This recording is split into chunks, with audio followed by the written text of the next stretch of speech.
Hi friends, நாம இப்போ மோர் குழம்பு செய்வது எப்படின்னு பார்க்க போறோம். அதற்கு தேவையான பொருட்கள்: பொடியா நறுக்கின பெரிய வெங்காயம் கொஞ்சம், பொடியா நறுக்கின தக்காளி, ஒரு பச்சை மிளகாய் பொடியா நறுக்கினது, தேவையான அளவு எண்ணெய், கடுகு, உப்பு, கதிரபிலை, மஞ்சப்பொடி, ஜீரகப்பொடி, தயிர். தயிரை இப்போ நம்ம மிக்சியில் ஒரு அடி அடித்து வச்சுக்கிடலாம்.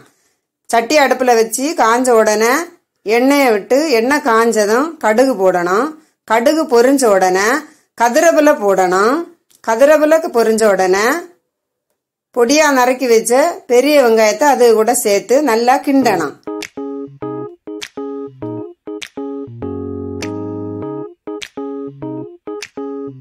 உள்ளி வதங்கின உடனே பொடியா நறுக்கி வச்ச தக்காளி அது கூட சேர்த்துக்கிடணும்.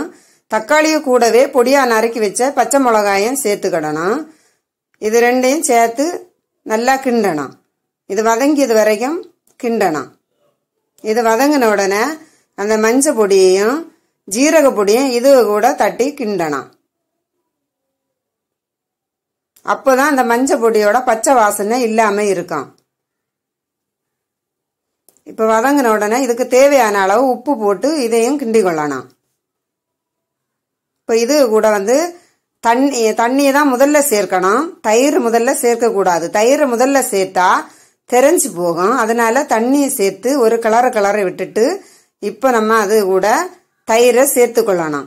தயிரை சேர்த்து கைவிடாமல் கலக்கி விட்டுக்கிட்டே இருக்கணும். கலக்காமல் இருந்தால் தயிர் தெரிஞ்சு போகும். அதனால கலக்க விடணும்.